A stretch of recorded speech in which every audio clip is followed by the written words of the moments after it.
What is up, eSports News Nation? It's your boy, Wacky Richard, and let's not actually. Let's never do that again. Anyway, yeah, how y'all doing?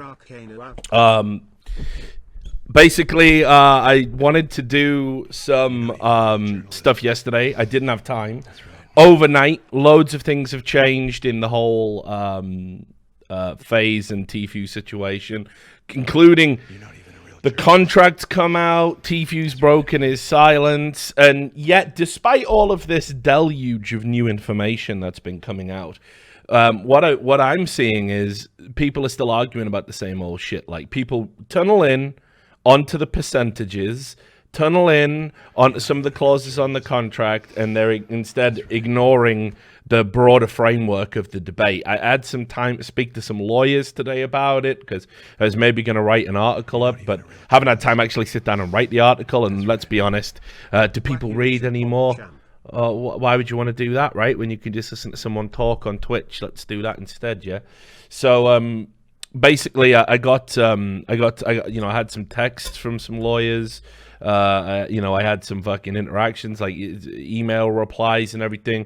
So I've got a pretty good handle on the case now. What I'll say is a couple of things have definitely gone FaZe's way, and it actually changes quite some significant parts of the complaint, of the lawsuit, back into FaZe's favor. It no longer becomes this potentially catastrophic thing where we're going to potentially see them held liable for people living in the team house and stuff like this. I'm pretty sure it's not going to go down that road now, and I'll explain why, and then we'll get into looking at the contract and everything else. But basically, the key thing that happened was, much like I sort of predicted and alluded to in my previous video about the topic and my interview with Devin Nash about it, is that Tfue broke his silence. I knew he was going to. This didn't look like a lawyer's statement, actually, or anything that he'd gone through his counsel for. This looked similarly off the cuff, which I think is ill-advised.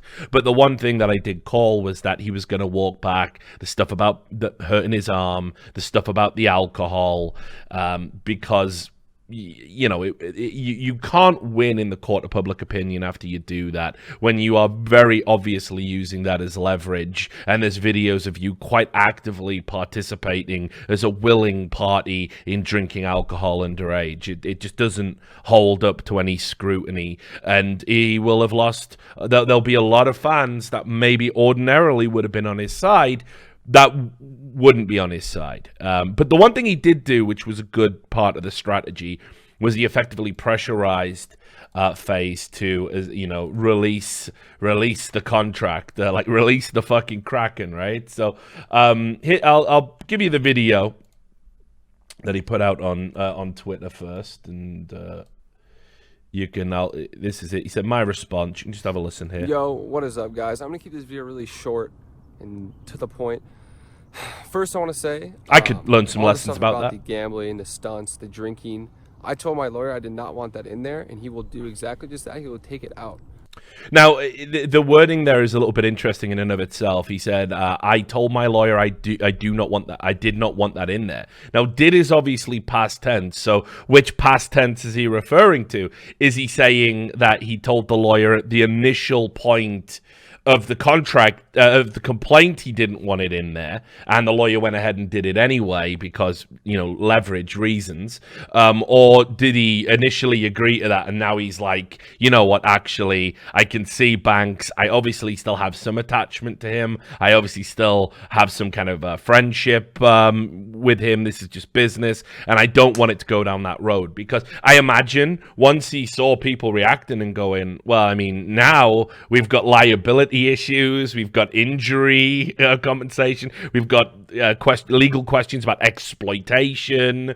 I think he probably has realized that was a serious can of worms. Now, I don't know if him telling his lawyer to take it out can do anything now, because they said they'd already made the complaint to the California Labor Commission. I mean, if the California, like, I don't know if you can just pick up the phone to the California Labor Commission and go, oh, you know all that shit we told you that was happening? We actually don't want you to investigate that now. I don't know if you can put the genie back in the bottle, so to speak, but Tfue is saying he's going to at least try, so I guess we'll have to wait and see. Anyway. So that is no worries. That is out of my way. What I really want to talk about is the main point. I never wanted to upset anybody. I never wanted to bring that stuff in. I never wanted to get anybody to get emotional, because this isn't about that. This is about me and this contract. This contract that I signed when I didn't know any better. I'm an idiot. I should have never signed it in the first place. This is an interesting point that I'm going to talk about a little bit later on. I talked with a lawyer today about whether or not there was a case for Tfue to say that he didn't understand what he was signing. And the bottom line is, long story short, and I'll get into the specifics of what they said. And remember, I am not a lawyer, but I will be communicating some lawyers' thoughts, various different lawyers' thoughts on the issue over the course of the broadcast. There really isn't a leg for him. There's no grounds on that basis, based on what they call unconscionability, is the term. The idea that he wasn't of sound mind, or he didn't know what he was doing, or he couldn't understand the numbers, doesn't really hold up unless there are some very mitigating circumstances. And him saying I didn't know what I was doing, that really isn't going to be a basis for the argument at all. I mean, ultimately, if that was the whole argument right there, this is 100% would be 100% a slam dunk for FaZe, because it just wouldn't stand up to scrutiny. The thing people keep forgetting, though, is it's not about whether the contract was fair. It's not about whether he knew the implications of he signed it or not. Those are not the legal arguments his lawyer's going to make, for very obvious reasons. This 3-year contract. What is in this contract is so bizarre. It's so fucked. I wish you guys could see this thing, because I can't even fathom it. This contract basically allows FaZe at any point in the 3 years to just fucking take all my hard earnings and all my hard work and just strip it.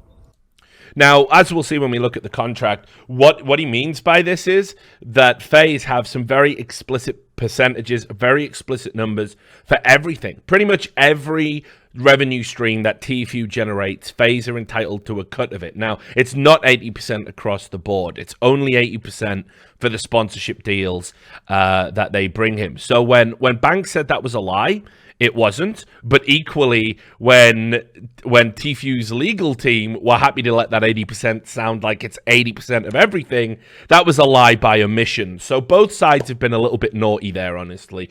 The reality is that the 80% only applies to this one aspect. But there's some 50-50 splits. There's some 60, I think a 60-40 split on something. We'll get into the specifics a little bit later on. But the bottom line is, what Tfue is worried about is that just because they have a verbal agreement today with Banks or whoever else to not take those percentages, they can retroactively take them. They can just come along and go, hey, well, we didn't take that 50% of your stream revenue. We'd like that now, actually. And then he's going to be on the hook to pay retroactively what he owes. So that's the key problem here. And this is one of the big points that it was always about. It's not what FaZe will do, it's what they could do. Because let's imagine a world where one of these lawsuits leads to a change in leadership at FaZe. Let's say the people who are calling the shots now aren't calling the shots tomorrow. And let's say they sit down at their new desk and they go through all of the contracts of all of their talent and they go, wait a minute, Tfue, he's doing really well right now. Let's have a look what money we've took off him. Oh, $60,000. Well, fuck that noise. He's one of our biggest assets, and we need a cash injection, so let's retroactively charge him all the stuff that we owe. They'd be well within their rights to do that, and it's a 3-year contract. And I've said this multiple times. It doesn't matter whether you're blowing up or, an underdog that's never really going to have their shine. Going beyond 2 years in esports is insane. I think a 2-year contract is insane. With the market the way it is, with the way things change. In most of these contracts, the orgs hold most of the cards. The only thing you will get for 2 years is if you're dropped from a team or kicked from a team, you will get a reduced salary while you cannot play for anyone else. I mean, it's not a very enticing deal. If you don't care about that, if you don't care whether you're in a team or not, and you just want enough money to pay the rent, it's brilliant. It's security. They will have to pay you. But that isn't enough reason at all for most people to sign to a long-term contract. And if you go beyond 12 months, I think you're making very stupid decisions. You know, again, not an agent, but if you would have come to me and asked my advice, I'd never go beyond 12. 18 at a stretch. And it would have to be a hell of an organization and a hell of a deal, because the way, like I say, the way the market is, how quickly things change. Shit, man. Games die in 12 months. You know what I mean? Like, you can be here today, gone tomorrow. You might want to fucking, you know, you might play a game that is literally dead in like 3 months, right? And you might want to go play something else, and your contract might prevent you. You might have to keep playing that shit dead game for 9 months because you're locked into a contract. So you've got to be super careful about what you sign. And 2 years doesn't reflect the market, doesn't reflect the industry. 3 years, madness. Over 49%, over 79%. What is in this contract is insane, and that's not even the worst parts. And what I'm trying to do here is just serve justice to the esports community, the esports industry. These kids are getting ripped off. They're getting taken advantage of. These contracts are not okay, and this needs to never happen again. So, I mean, this is also something I said he would do. If you recall the first stream, it's now up on YouTube. If you want to go check it out, subscribe to the YouTube channel, because you've probably been unsubscribed because I've uploaded a fuck ton of videos. And every day you upload a video, YouTube unsubscribes 50 to 100 of your subs at random. Just something you have to live with. But if you watch that, I did say one of the things he's going to do is frame it that he's not just doing it for him. I believe the lawyer's intentions are like that. I don't believe Tfue's intentions are that at all. I understand why he's saying it. I think it's. I think what he's doing will have positive ramifications, but I don't think. I don't think he really cares one way or the other. I think he just wants to get out the contract. I don't think he wants to be some fucking esports or gaming martyr, right? But again, it's very easy for him to say that it is about that, and I suppose a lot of people will believe that. I'm a bit older, a bit more cynical, I suppose. So I'm not gonna buy that. And there's tons of people in contracts this bad, just like me. And I'm the first person to stand up and say, this is fucked, this is not right, this is not cool. This is fucking bullshit. This is fucking bullshit. And if only you guys could see what is in this contract. I can't disclose what is within this contract. And this was an interesting thing that Tim Rizzo, the journalist who comes by the channel sometimes, found out directly. He reached out to the attorney and said, can I have a copy of the contract? And they said, no, there's a clause in the contract that says only FaZe can release it, which is a very interesting clause. I'm trying to think if I've come across similar clauses in the past, but I want to say not in America. I think I saw them in Europe, where one of the clauses in a contract was you can't share this contract with anyone. So it was like, it meant you couldn't even get like lawyers to look at it or something. It was like nobody else could see the contract. So obviously that's not binding and wouldn't hold up. And it was a very sick and sinister predatory thing to try and do to kind of, you know, entrap young people. I mean, the contract was absolute garbage and unenforceable. This was a long time ago. I'll add, I don't know how legit it is to be able to say like, you can't release, you know, this contract. You can't reveal the details of this contract. I mean, the lawyers are telling me that stands up. I mean, again, I kind of think that's a bit weird, but you know, that's apparently a clause that some contracts have. You know, like players, athletes in sporting contracts can't discuss certain elements of the deals that they're on. So, but yeah, I mean, you know, this was a very clever move, what Tfue did, to basically pressurize FaZe into releasing the documents, because in the absence of information, as we've seen, people will fill in the gaps and pick a side based on who they like best, and Tfue still has a lot of clout and a lot of fans. So FaZe don't want to lose the PR battle, because that's ostensibly what they're shooting for. That's their victory condition in their mind. I don't think they win a court case. I don't think they keep Tfue, but I think they can certainly win a PR battle because people are easily misled. But FaZe Clan, please release the contract for the public to see. Fuck, let me show the public. Just give me permission to show these people the truth that is within this contract. That's all I really have to say. Show the fucking contract, Faze. Release the fucking contract. Everybody, hashtag release the fucking contract. So I don't know how I feel about this. Honestly, all things told, it's very cynical. He could have just left it like 2 sentences ago instead of trying to leverage his fan base to get a hashtag trending on Twitter, which it did. You know, and I think you lose a little bit of the moral high ground. You know, we've seen Banks's bullshit. We've seen Banks come out and do, you know, these stupid emotional videos and stupid emotional tweets. To me, if you want to maintain the moral high ground, you just say, like, release the contract. It was always going to get leaked. There was no way that we were going to wake up today and we were still going to be waiting for the contract. I mean, as it happened, I woke up, and by the time I started doing the rounds to get the contract, people were telling me it was already going to come out.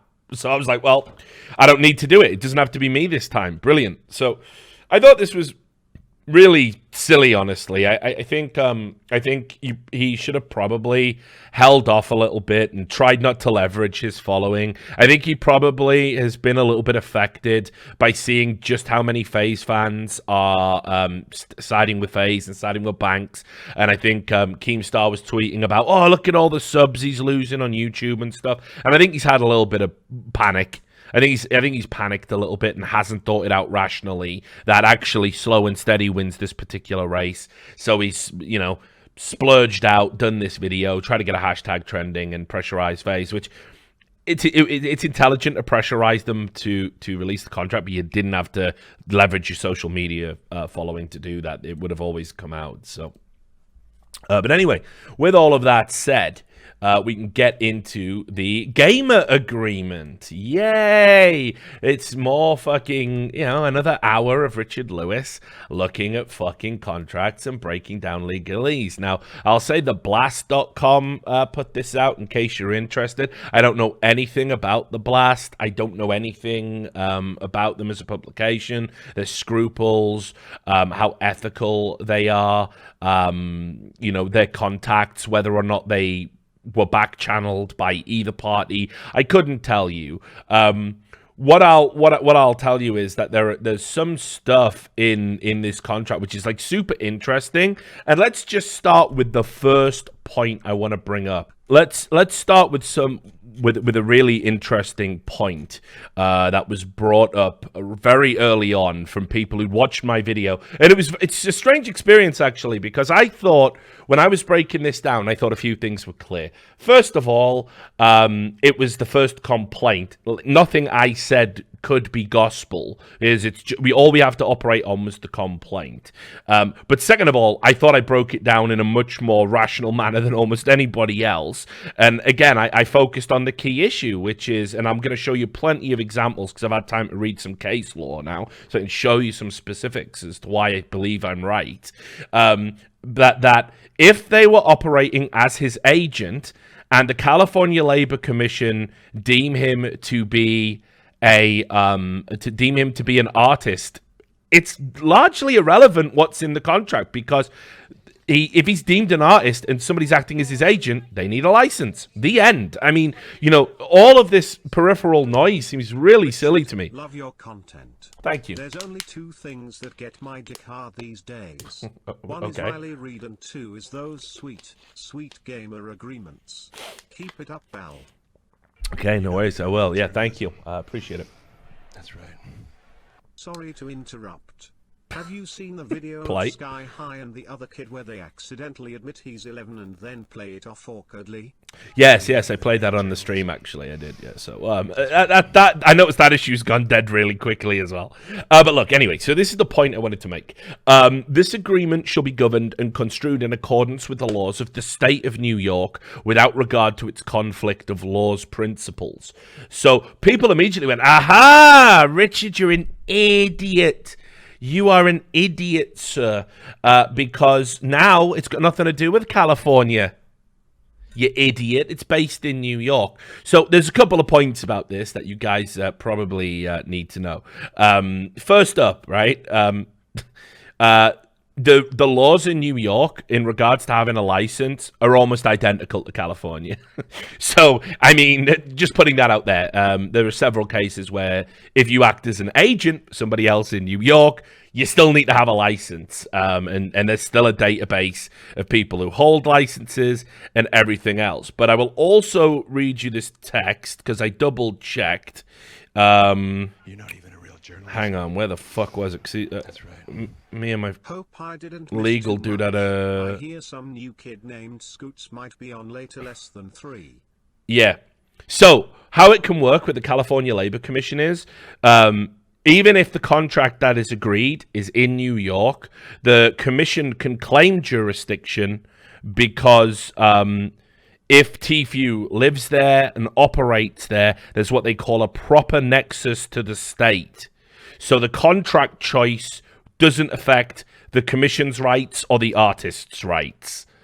So it's irrelevant. It's irrelevant that it says it's in New York. I know a lot of people thought this was a big gotcha. The commission can just go, yeah, but he lives here, and yeah, but he works here, and yeah, he's done his activations here. So peace the fuck out. So that's another aspect of it. Anyway, let's just have a look at what is outlined here in these gamer services, and this is basically where they point out, you know, what he has to do, how he'll be compensated, and it's a bit of a mishmash because this is another interesting thing that's going to come out as a result of this. The California Labor Commission, or whichever commission ends up looking at this, has to absolutely make a determination about whether or not he's an artist. If he's not an artist, then the agent thing becomes irrelevant, and then now we have to start talking about material breach, general fairness, all of that other stuff, right? So keep all that in mind. Now, there's too much language in here for me, and again, the lawyers I talked to said if they were making a determination in their opinion, they would say there's enough in the contracts to determine that the guy was an artist. But it's not cut and dry. It could be a coin toss. It could go the other way. But if they were choosing, they would say so.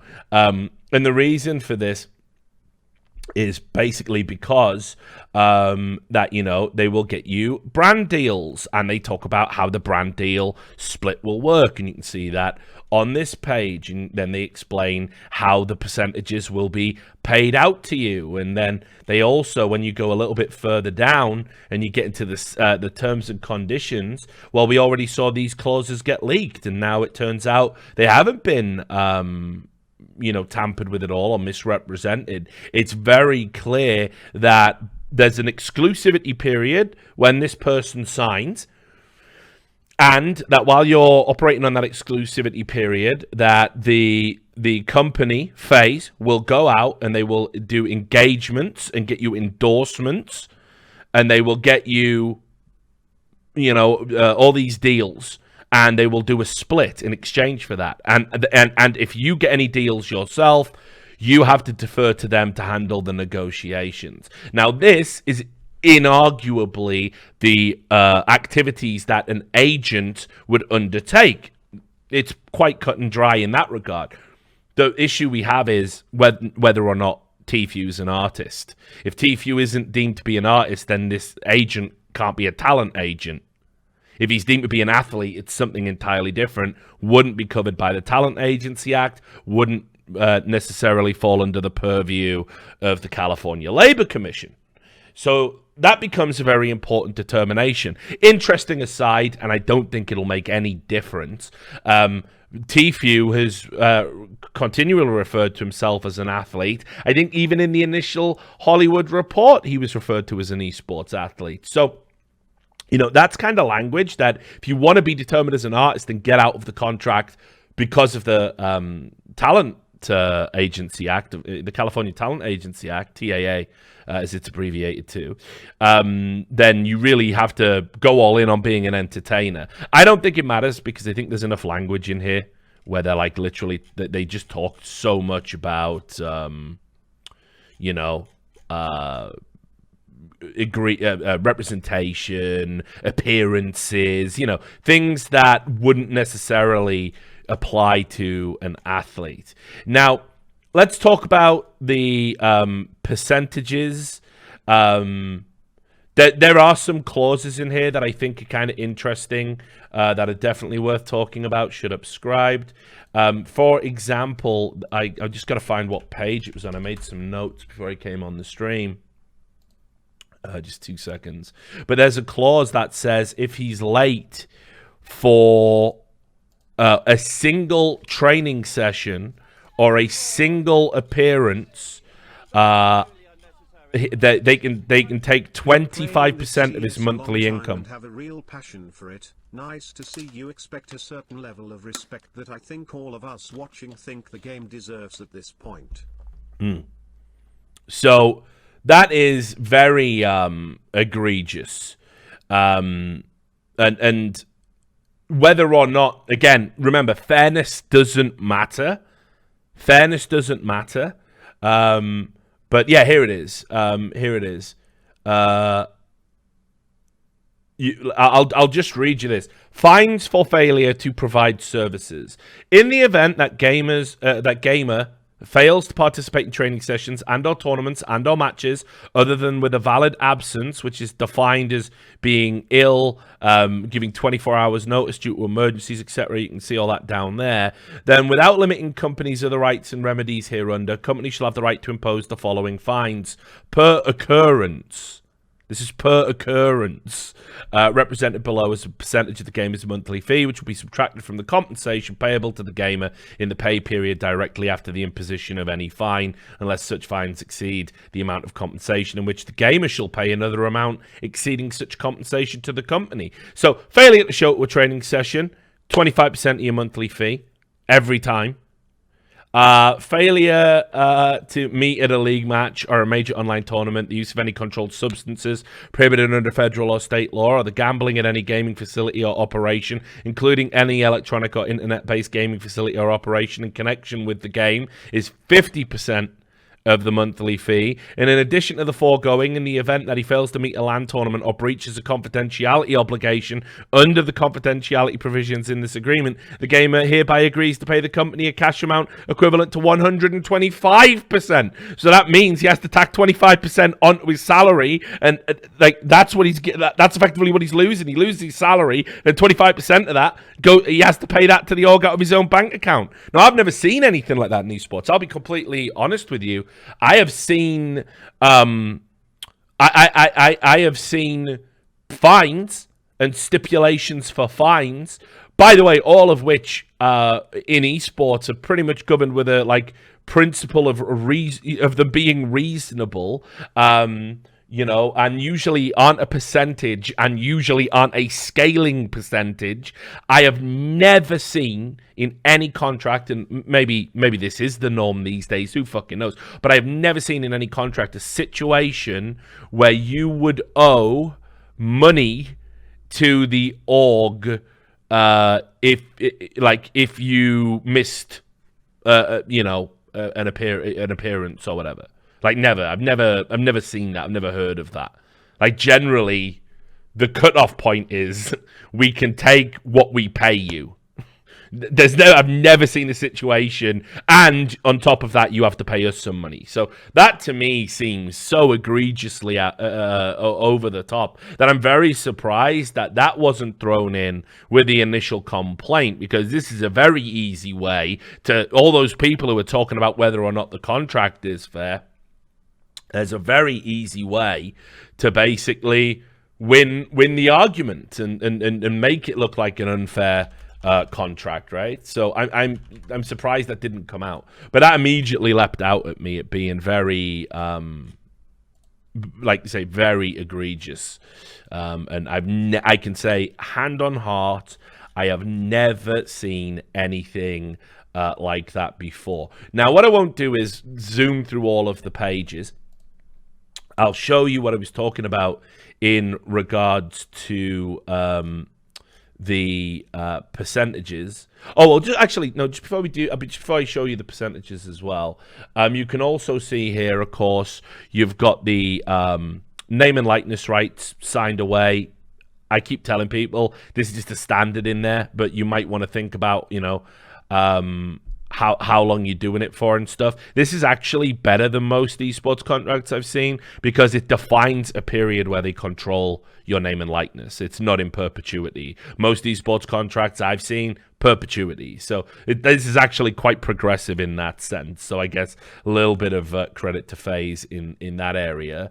And then you have, I thought this was interesting because remember, the other argument we have is that the contract could be voided if it is deemed that FaZe were acting as his agent and he's an artist, right? Contract could just be voided immediately. FaZe could be fined, whatever. But what I think is interesting is they outline what they consider a terminal breach is. And they have a morals breach, a material breach. They have a morals breach, which is, if you say anything we don't like, basically, we can terminate your contract.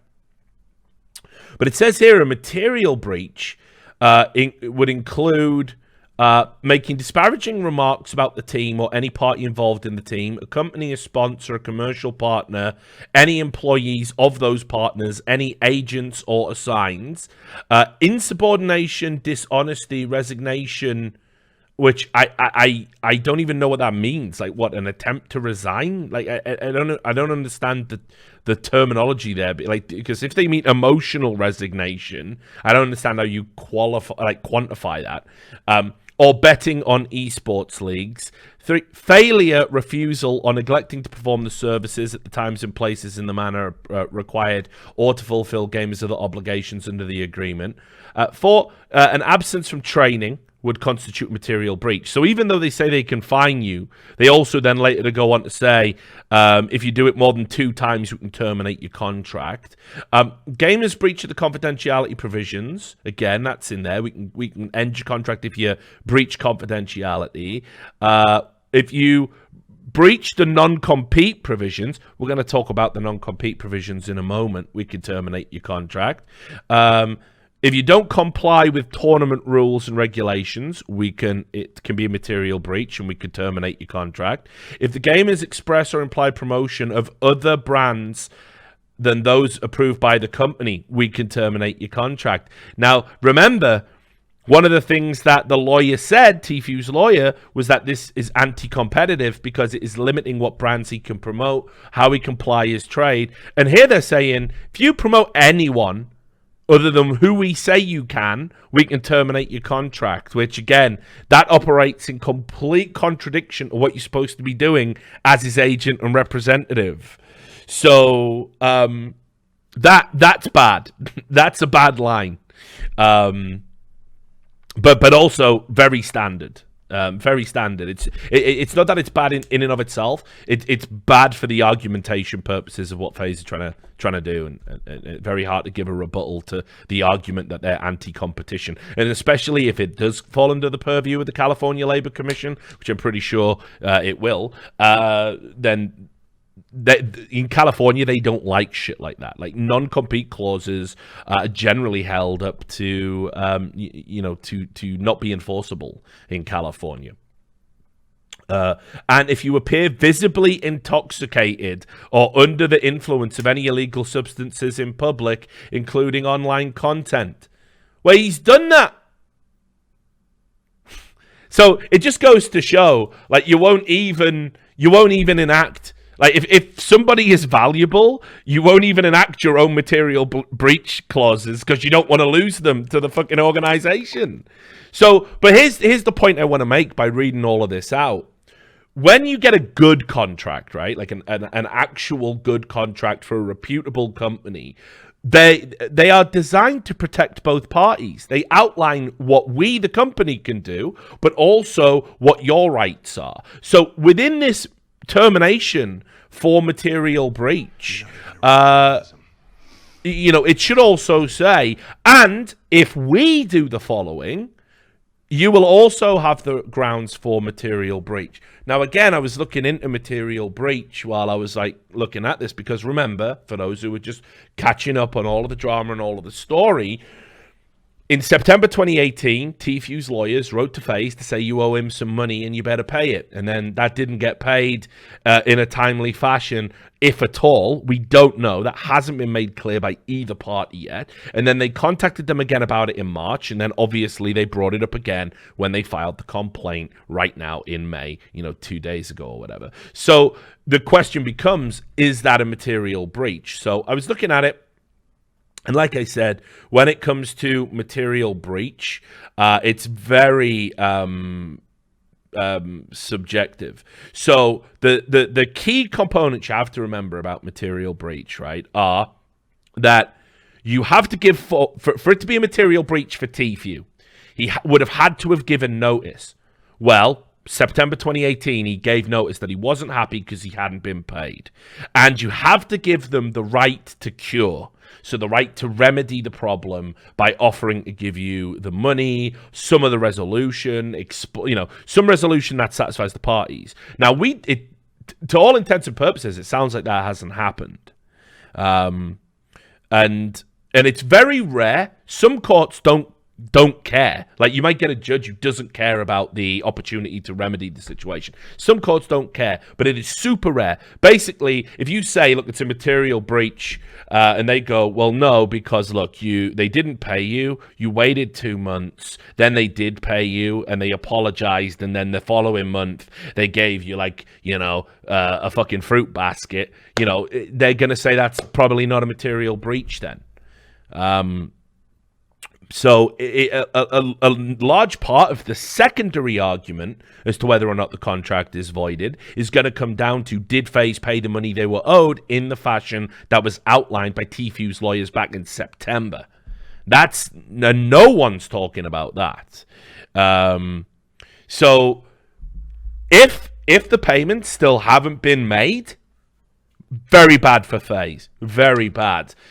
Because they would then have to hide behind, we don't owe him anything because he actually owes us money because of the percentages. And then you lose all of that. No, we'd never take money off you. You lose all of that, kudos, right? And you also have to explain why you verbally said in public and in private that you would never take that money. Otherwise, if you do owe Tfue money, and you haven't paid him between September and May, and you've been contacted twice by his lawyer about it, very hard to argue that you have remedied, because you haven't remedied it, to a judge. So again, that's another area where Tfue could get out of the contract, because it could be deemed to be a material breach. But just to come back to the original point, It is unbelievable to me that there's not something that says, and if we fuck up, these are your rights, because contracts usually outline that. They usually tell you what you can do from an arbitration perspective or from a legal perspective. What rights you have under the contract to escalate things in the event the company fucks up. So, a bit weird. The indemnification clause, I thought was interesting, but again, I checked in with the lawyers, and they just told me, this is pretty standard. And I'm like, man, contracts are bullshit. Contracts are some bullshit. It says here, each party shall at all times indemnify, defend, and hold harmless the other party, its companies, partners, and parent companies, and each of their respected officers, directors, and employees from and against any and all liabilities, claims, cost, damages, and reasonable settlements and expenses, including without limitation reasonable attorney's fees and court costs, brought by a third party to the extent arising out of attributable to any material breach or allegation, which, if true, would constitute material breach of such parties' obligations, representations, and warranties hereunder. If so elect, the indemnified party shall have the right at its sole cost to engage its own counsel in connection with such claim, or may assume defence on its own behalf in the event of the indemnifying party fails to adequately defend, or if the indemnified party's insurance carrier requires that such carrier defends any claim as a condition of coverage. So what it basically says, and fair enough, it does go both ways, that if for any reason we do get entrenched in a legal battle, You are 100% on your fucking own. Like 100%. It's all out of your own pocket. There's not going to be like any fucking arbitration. We're not going to do any of that shit. It's immediately like, let's go to fucking war. Let's like you get your lawyers and we get our lawyers and may the best legal team win. Like just boom. And we all agree to that right at the get-go. So I was like, fuck. Seems pretty harsh compared to some of the other stuff I've seen. But again, the lawyers just say, oh, nah, that's standard. Like, going to war standard, and we like it that way because we make money. So, I think those are the major points of the contract, other than the fucking percentages. There's a few of the little bits and pieces. You know, just like the intellectual property stuff. Like we talked a bit about likeness rights, but you know, just well, anyway, on one of the pages, it says that he will be considered. Yeah, here it is. Relationship of parties. So it's on the 3rd page, right? Okay, good. Sorry, they snuck it past me. It's just tiny at the bottom of page 3. So it says here, each party is an independent contractor and is solely responsible for all of its own employees, subcontractors, labor costs, and except as otherwise provided herein expenses. And it's like, I don't like how many more ways can you like muddy the fucking waters here? Like, is he an employee because you make employee demands of him? You know, you make demands of their time where they can and can't be. This is what you do to an employee. You can only do this to an employee. You have a very long agreement, 3 years. You generally don't do that with like independent contractors. The contract lengths are shorter. And then on top of that, you're also acting as his representation and telling him how he can't have any sponsors that differ or deviate from the sponsors your organization has. And then you just throw it in there that, oh, and we're both independent contractors. We're an independent contractor. You're an independent. I don't know. I kind of feel like that shouldn't be there. I don't know if that was like left in from like a previous, you know, a previous fucking iteration of a different contract. Like they copy pasted it and just forgot to delete that part, because that seems very strange to me. And again, I didn't even notice that. Like when I had access to the lawyers this afternoon when I was out doing my fucking rounds, I was like, oh yeah, and asking them all these like great questions and everything else. But yeah, I didn't even notice this, and then it was like, wait, what the fuck? How's that there? So I don't know. Maybe that is there. Maybe that is accurate. Again, I'm not a lawyer, so I don't know enough about that part. But it seemed very fucking strange indeed. Now I do see you there, Hypoc. By the way, good to see you again, fellow PUBG refugee. So I will get your question. I will answer it. I'm gonna copy paste it now so I don't forget it. You're not even a real journalism. That's right. Great insight and amazing content as always. Thank you. Appreciate it. Appreciate the sub. So let's get to the percentages, which again, I think that it's irrelevant to the discussion, but people want to talk about it, so let's just be clear and sort of place it in a broader context. So this is the Blast that published the story, and again, Banks, while all this was going on, I was preparing for the show. Banks actually says, yeah, the Tfue's contract was trash. I mean, oh god, it's like, I don't know. Does he think if he fucks up his own legal case, like there's a way to save it and make Tfue come back? Like, it's just, what a wild thing to say, because trash is such like a wildly vague statement. Like, what, trash is in you don't believe it should be binding? Trash is in you could have given him a better deal? Trash is in you deliberately fucking nickel and dimed him and lowballed him and made him do a bunch of shit? You know, like it's again, like, how this motherfucker keeps doing this and nobody stops him. Like, it's just, it's mad.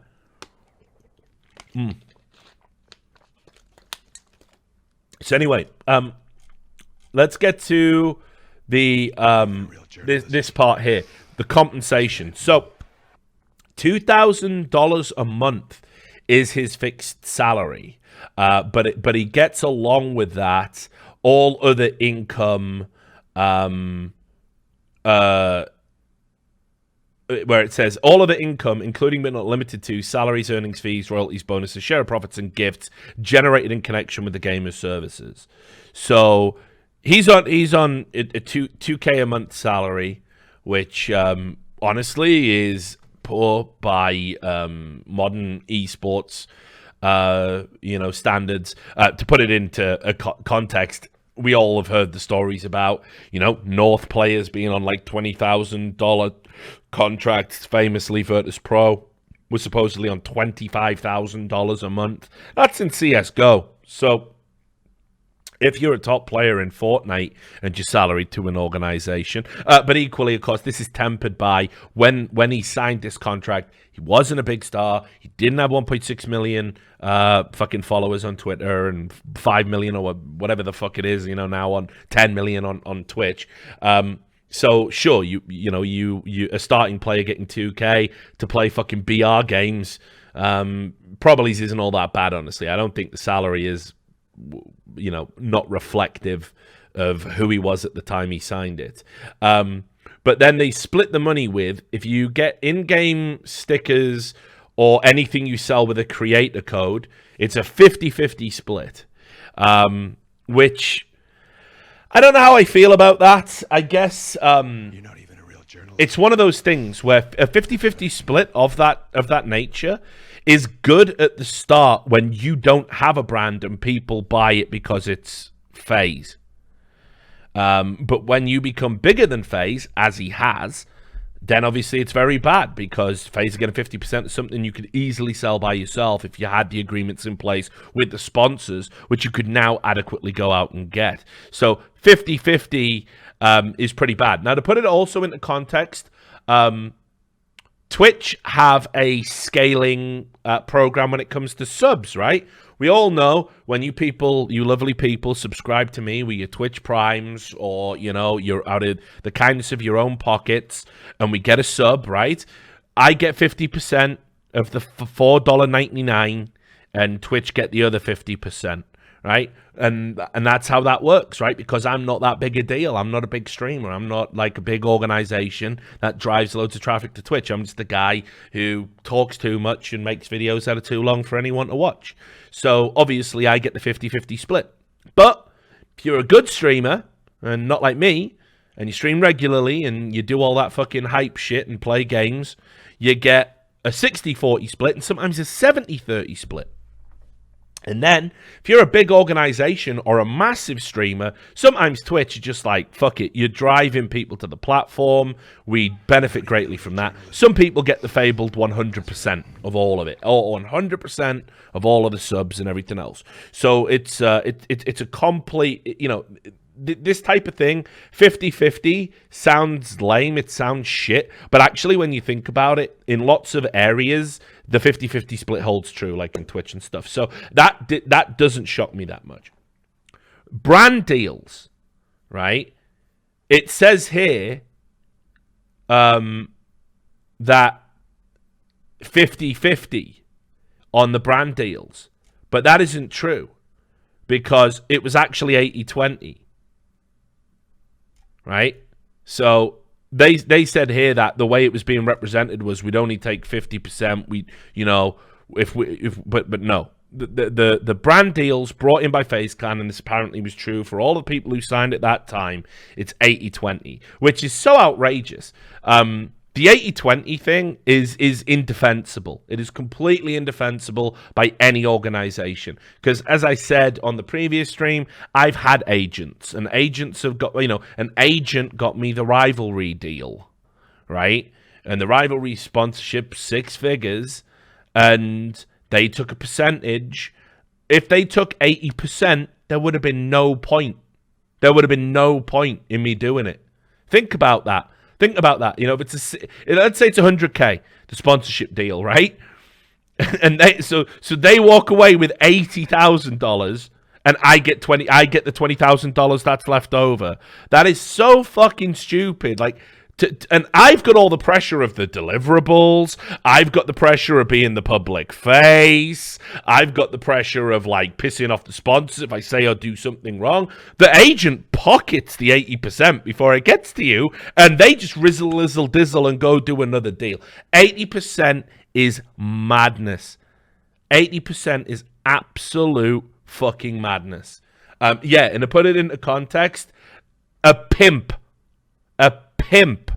would take that type of cut.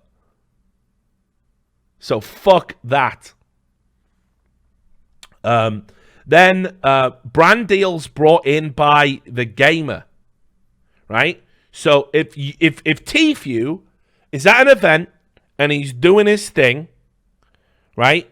And he meets somebody from, again, let's pick, actually, because I'm going to drink some of this delicious Powerade Zero. You know, all of the electrolytes, none of the calories.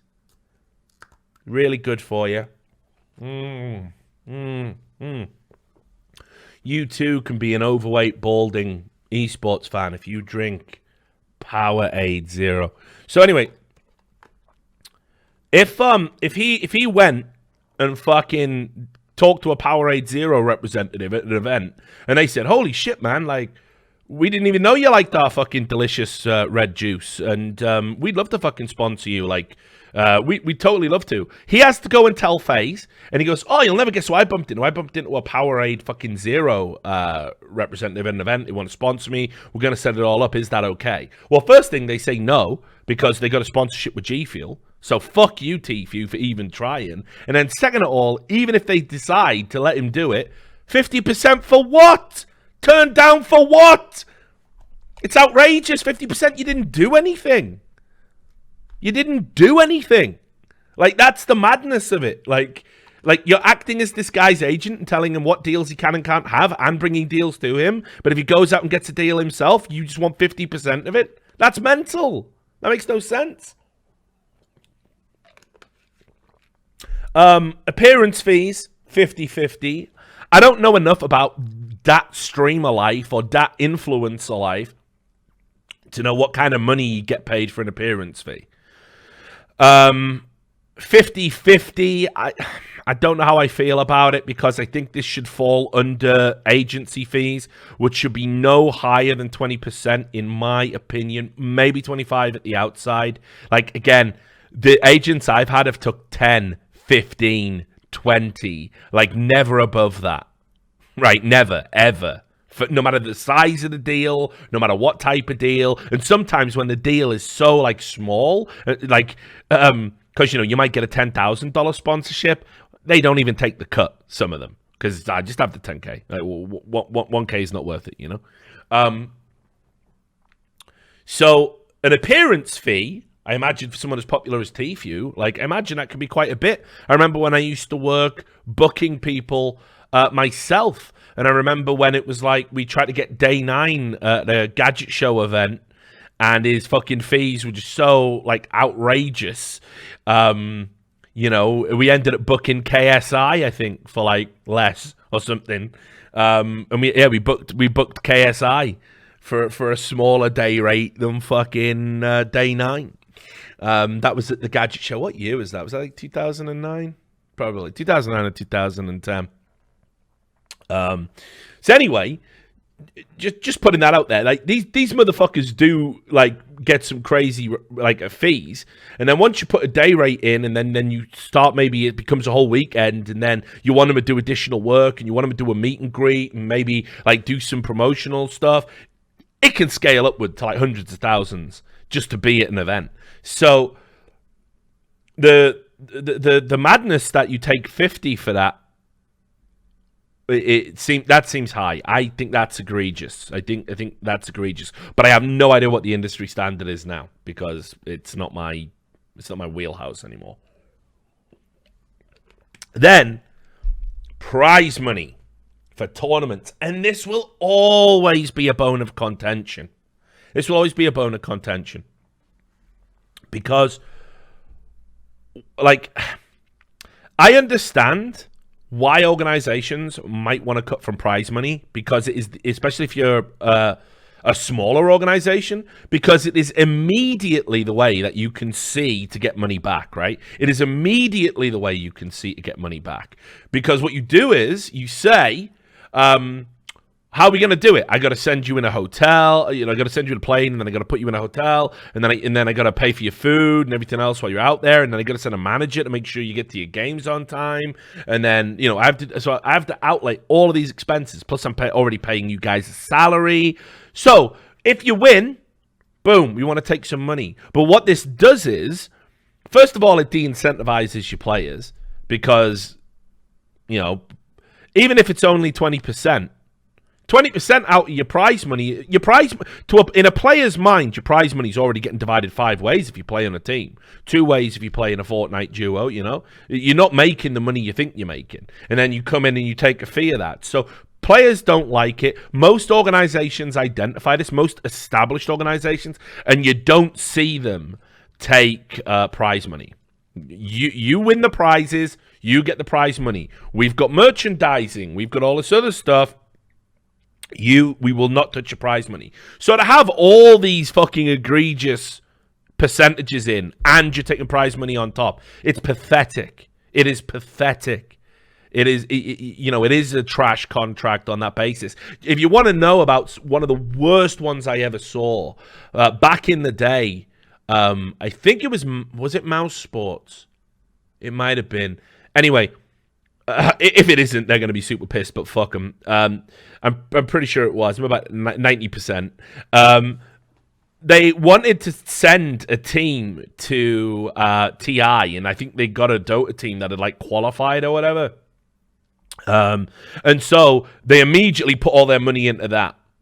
And the reason was that they had a clause in their contract where it was like, oh, if they got more than $1 million in prize money, the org took 50%.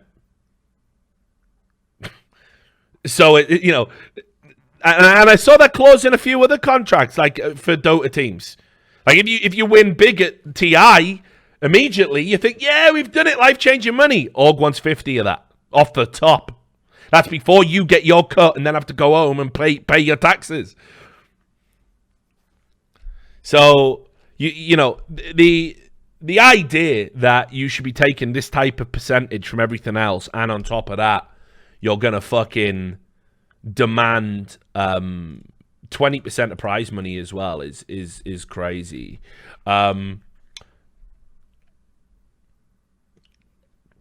Now, remember, let me just make sure I've done everything else, because wasn't there something about the Twitch? Yeah. I think there was something else about his streaming as well, which seems to have been overlooked in this breakdown here. But I think he was also saying they could take his Twitch and his YouTube money, and banks even addressed that and said, we haven't touched any of that, but apparently they could. So I don't know why that isn't a big deal here, but whatever, fuck it. We've talked enough about the percentages. As I said, the percentages, not really relevant in the end. The percentages are just about whether or not you want to know if FaZe are cunts, and it turns out that they are. But this is where it gets even more interesting. Remember how we talked about not the anti-competitive elements within this contract? So I've already told you that non-competes are almost inarguably unenforceable and are rapidly, there's pressure actually on US government officials to pass a bill that makes them a thing of the past, that you just can't put them in contracts. I'll link you to a Bloomberg report about that in a second. But basically, this is almost certainly unenforceable. It says here... Get out of this resub contract either. Yeah, I know, Kai. You're stuck for life, buddy. So it says here that there's a clause that would force Tfue if he left. That's right. So let's say, for example, FaZe wanted to fire him right? Because they realize he's not going to re-sign. They realize there's a lawsuit ahead. So they might want to fire him for cause, which... The wrestling industry is riddled with non-competes. Yeah, I know. It's insane, isn't it? So I think that was actually one of the things that might have prompted it. I'll show you when we get to the Bloomberg thing. But anyway, they might be like, fuck it, we're going to lose, so we'll just fire him for cause. And they could arguably have cause to fire him at this point. It would almost be stubbornness not to. He certainly violated their social media policy. I've shown you how he violated the material breach policy on being intoxicated and or breaking the law in content when he was drinking alcohol underage on a stream while being a FaZe player at a FaZe property, on a FaZe video, on a FaZe channel. So they could fire him for cause. They've got grounds to do it. And it says in the contract, they have a clause in the contract where if they fire him for cause, he can't play for anyone else or professionally play video games, which is very broad terminology, for 6 months. Right? And it says there, in the event of termination for a gamer material breach, gamers should be prohibited from playing video games publicly, online or in live tournaments, or professionally for a period of 6 months with the effective date of such termination. So that would preclude him from streaming, right? But here's the thing. That's going to be deemed unenforceable. There's no way. There's no way. That it can't be, it just won't be enforced. But this is why the anti-competitive component of it gets super interesting. Because, again, I've seen similar, not as harsh as that, but I've seen similar clauses in contracts. If you've ever wondered why a player gets dropped from an eSports team and they sit there and they go, hey, everyone, I am a streamer now, and they put the logo up of the team they no longer play for, and they just sadly stream for like 4 hours a day, 6 hours a day, and occasionally stop and go, yep, G Fuel's the best, love them, and they have to like have the sponsor logos around. If you've ever wondered why that's happening, very often it's because they have a choice where it's either an exorbitant buyout, a non-compete, or both. Yeah, sometimes both. Like, we get to choose to sell you for what amount we deem fit, not even representative of the value of the contract, just any number we say. And you can't play for anyone else until we decide. So I've seen some wild shit over in esports. And remember as well, what we're talking about here is entertainment. The esports guys will get very little of the benefit. If you're classed as an athlete, you will get very little of the benefit from the Tfue case. What it'll affect organizations, and it will affect how organizations make contracts. What it won't do is affect esports athletes, because they're governed by a completely different set. So I hope that gets everybody up to date with where we are. Here's just some other pointers, because I do want to just source some of the stuff I've been saying. Let me just see if I've got any other points from the legal guys I talked to.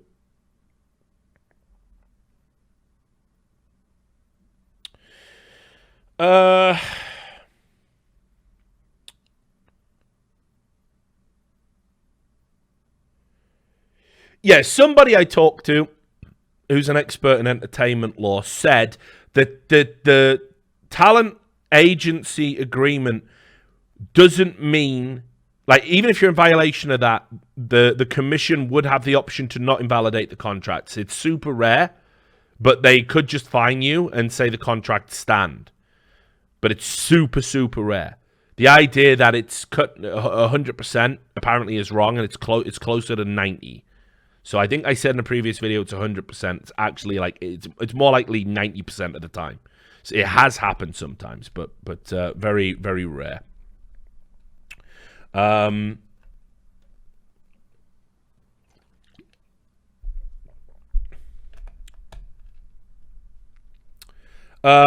then there was just the other stuff about how the Talent Agency Act is currently, if you apply it to this case, it assumes esports players are artists, but it turns out that they might actually be athletes.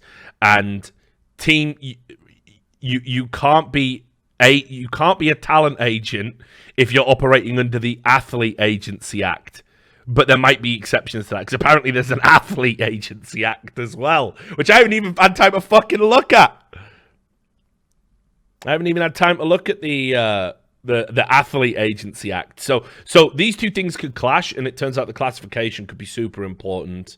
And what's likely to happen is if the court case does proceed, they're going to have to sit round, look at the statutes, look at the classifications, and then make a determination about who is what, and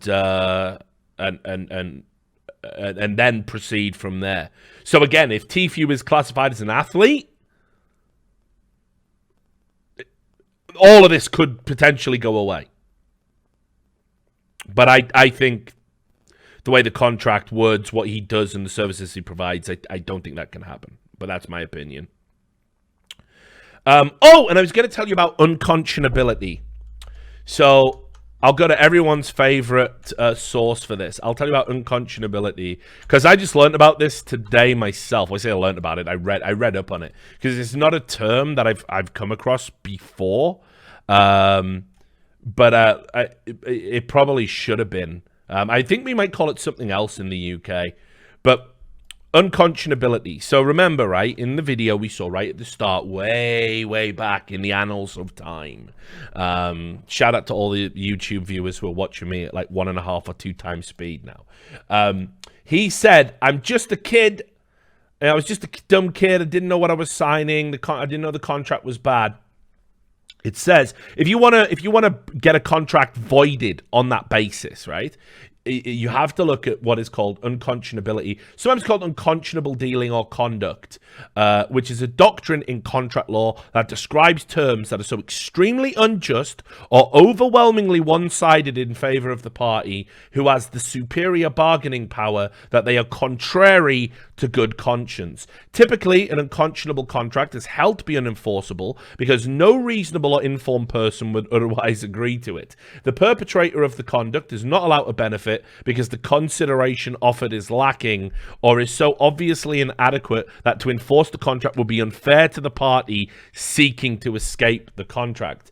And then it goes on to add, unconscionability is determined by examining the circumstances of the parties when the contract was made, such as their bargaining power, their age, and mental capacity. Other issues might include lack of choice, superior knowledge, and other obligations or circumstances surrounding the bargaining process. Unconscionable conduct is also found in acts of fraud and deceit, where the deliberate misrepresentation of fact deprives someone of a valuable possession. When a party takes unconscionable advantage of another, the action may be treated as criminal fraud or the civil action of deceit, which is a separate thing. It's basically the civil equivalent. If somebody lies to you, and you can sue them without it going to court for fraud. So a lot of people, you go, "Oh, that's fraud, what you're doing." No, not breaking any laws, but you could certainly bring a civil suit for deceit. You know, that's an interesting distinction. So what he said when he said, "I'm just a kid," that's not going to hold up because you weren't just a kid, were you? You weren't a literal kid. You were still an adult. You were still like 20 years old. 19 at the youngest. That is a perfectly reasonable age to be entering into a contract. So your youth wouldn't create this element of unconscionability. You can't say I didn't read it. That's not unconscionable. That's not going to come under the unconscionability clause because you're supposed to. And if you're not able to, you're supposed to get somebody else to read it for you. The only grounds that you not reading it would come under unconscionability would be if you were illiterate and you didn't have any guardians or legal representation available, or you were so mentally impaired you didn't think to go and check. Now, if you want to cop to those things, there's certainly an argument for unconscionability, but otherwise, no. And then the discrepancy in bargaining power, you can maybe make that argument. I don't think it holds up at all, but you can maybe make the argument because he is young. And a nobody in the industry, and you have this big, power broker in the form of FaZe and all of their following and all of their kind of reach, but that doesn't speak to an imbalance of power. That's an imbalance of status. They're coming to you suggests you're holding some cards. So I don't think there's an unconscionability argument on that basis either. So when he threw that into the video, I don't know if, again, that was like part of a strategy, but that absolutely will not hold up. In fact, I spoke to 2 lawyers about this argument, and they basically said, nah, no chance. That if they were representing Tfue, they wouldn't even argue this.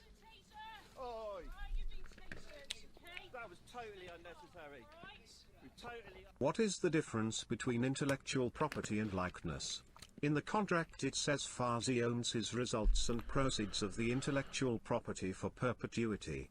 Like the breakdown BTW. Well, your likeness is likeness is this. It's you, right? It's your image. It's any logos associated with you, your profile, your face, your voice is covered by likeness rights. Anything that is identifiable as you, that you yourself, kind of control, right? So again, my face, for good or ill, will always be my face. Like if somebody took my face without my permission and put it in a fucking video game, let's say they made a video game tomorrow called Punch Richard Lewis in the Face, and they used my face without consulting me, and I could prove that it was me, and they did it, and they violated it, obviously all the money well, not all the money, but I'm entitled to damages for that, or I can even shut down the game entirely. In fact, there was a similar thing that actually did happen in eSports with that dive kick game. If anybody's interested in it, you can go watch. I did a Richard Lewis show with Mon, and I think like they put Mon in a video game without him knowing about it, and it was like clearly him. And even though it didn't use his name, it looked like him, and it made subtle references to him. So I think they had to settle. I can't remember the exact story. It was a while ago when I interviewed Mon, but that's a great episode, by the way. Like, you don't have to be into the FGC. Like, Mon was in League of Legends. He's just been around gaming for years. So you should look into that. But yeah, that's your likeness. Intellectual property is an idea. It is a concept. It is a creation, something that you then enact. So if I write a short story, the short story is my intellectual property. If I invent a fucking inventions get a little bit trickier because you have to patent stuff and make sure it doesn't clash with existing technology and all this other stuff. So that's I don't want to go down into that fucking kettle of fish, but that's basically what intellectual property is. So that's the difference. You have to own somebody's likeness rights if you want to use them for promotional purposes. So it's very reasonable for a team to say, I need your intellectual rights while you play for me. The problem is when they ask for them in perpetuity. The intellectual property side of things, I didn't look at that clause specifically, so I don't know if it says, because some companies do this. Like if you work for a company, I think I had this. I think I signed this when I was at E-League. It might have been E-League. Some company I worked for. So I remember talking about this. It was basically journalism. No, maybe it wasn't E-League. Anyway, there was a clause in my contract where any ideas I had while I worked for that company were theirs. They owned them. So any ideas I came up with belonged to the company. So if I went to my boss and I said, "Hey, I got this fucking great idea," they could go, "Oh, it's brilliant, Rich. We're going to totally go and use that." And they go out and they could make millions off it, and I wouldn't be entitled to shit. So if you ever sign a clause like that, my advice is keep all your good ideas to yourself, unless you want to get played for a motherfucking sucker. But the clauses like that do exist, and I've even had to sign one at some point. It probably wasn't E-League. E-League was super cool to me. It's hard to remember. That's like, it feels like another lifetime when I started at E-League. But I've definitely signed one before in the past. Who knows? Yes, I see you, Scootsy Wootsy. We're going to get you in. But just a couple of other things. So that was the unconscionability stuff. So you can go and read more about that. General consensus from the lawyers I talked to is that he doesn't have an argument on the unconscionability basis. That wouldn't hold up. There are still 2 grounds on which to void the contract. But then there was this thing.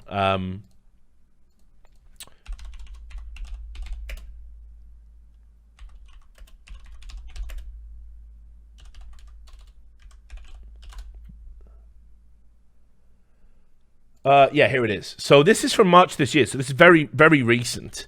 And this is something that, you know, when you start seeing all of these non-competes, which is when Scoots comes on, you're going to hear a lot about those. The non-competes are... you know, they're so egregious. Like, I can't believe they're like standard in a lot of industries, honestly. Basically, for those who don't know, maybe in Europe where they're not as prevalent, it's if you work for a company and then you decide to leave, sometimes they can stipulate you can't work in the same industry. Because you're competing beyond, you know, you can take stuff you learn on the job at one company, go to a rival company, make them better, and improve the competition. So they say you're not allowed to do that. So we can't say you can't have a job at all, but we can say you can't have any job that we believe competes with us. Now, when you get into shit like tech companies, that is so unbelievably broad, you know, like... Because working on a search engine is very fucking different to working on a virtual reality machine. But then when you look at the tech oligarchs that we've got in Silicon Valley and you realize everyone's all working on the same shit all of the time and they own everything, those non-competes become very harsh. And this is why I think in the next few years, you just see non-compete. Like, in California, they very rarely enforce them when people have disputes about it. California is super liberal when it comes to that, super liberal in general. But look, this was what happened in March of 2019, according to this report on Bloomberg, where labor groups basically were petitioning the Federal Trade Commission and other members of the political system to just basically get rid of to get rid of non-compete clauses, to just ban them outright. And I think that's the way forward, honestly, because they're so... I mean...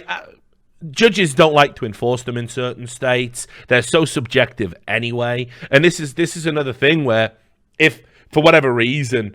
If the California Labor Commission does still get involved, does still want to look at all of this phase shit, this is all going to be vitally important to it as well, because that 6-month clause, you can't stream, you can't make any money from fucking video games. Nah, you can't enforce that because you are literally taking away the kids' only source of livelihood. Like, you know, what do you want them to do for 6 months? Fucking go work at a Starbucks? It's absurd. It would be like, you know, if you said, and notice it's all video games. It's not just even Fortnite.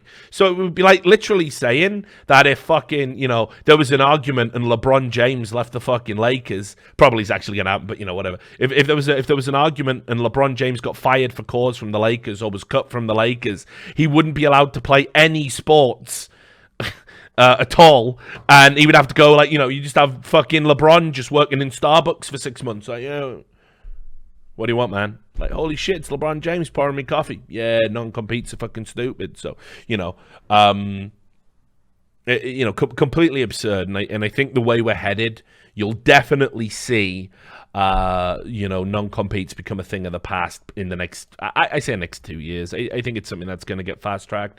Then I want to make you aware of this for anybody that's interested on why I strongly believe the contract can be voided on the basis they were acting like a talent agency. I was looking up various articles. I was looking at case law. I was pulling statistics. I was doing everything, and I stumbled across this article, which is strobing right now because it's XSplit, again on Forbes, right? A business publication, and there was a fucking story and I was like, shit, I remember reading something about this at the time, and it was about the fucking Deftones. Now, for those who don't know, Richard Lewis likes the Deftones, big fan of the Deftones. Some of the best gigs they've been to, Deftones, love them, right? So I totally fucking forgot that they were involved in the California Talent Agency Act, right? So let me just tell you about it. Entertainers, personal managers have long been haunted by California's Talent Agency Act, the TAA, a law enacted in 1978 that requires a person to have a license if they're acting as an agent. Unlike the comparable New York law, California does not provide an exception for personal managers who incidentally procure employment for their client. Remember at the start of the stream when I said you still need a license in New York to be an agent? You do, but if you give yourself some stupid, like, bullshit fucking title, and you can make an argument that, oh, I do all this other stuff and I just so happen to get him work, sometimes you'll skate, and they'll argue when they look at it, you don't need a license. This is why where the jurisdiction falls under is going to be important, and it probably will fall under the jurisdiction of the California Labor Commission. Artists like the Deftones, oh, yeah, and it also says there, the phrase procure employment covers a pretty broad range of activities. It certainly does, which is another reason why I think this contract is actually bad for FaZe in that sense. But artists like the Deftones have used the TAA to escape the obligations of their California management contracts by claiming their manager has violated that statute. Dave Park, former manager of the Deftones, sued the band in 1996 for breach of his then existing management agreement with the band, claiming the Deftones had not paid him commissions that he had earned. The Deftones responded by filing a complaint with the California Labor Commission, seeking to cancel the management agreement because Park had violated the Talent Agency Act. When the Labor Commissioner determined that Park had procured performance engagements, I don't know, what you might call public appearances, when they determined that Park had procured performance engagements for the band on 84 occasions without a license, she sided with the band, cancelled each of the 3 management agreements that Park had entered into in 92, 93, and 94. The court then also sided with the Deftones. After an unsuccessful appeal, Park was left with no commission and no valid management agreements and got paid fuck all. So, that's why I think when you look at the TAA and where it's positioned in all of this, that's why it's the crux of the matter for me. If FaZe is deemed to be Tfue's agent, if he is deemed to be an artist, it's game over. It's game over in California for sure. It's game over.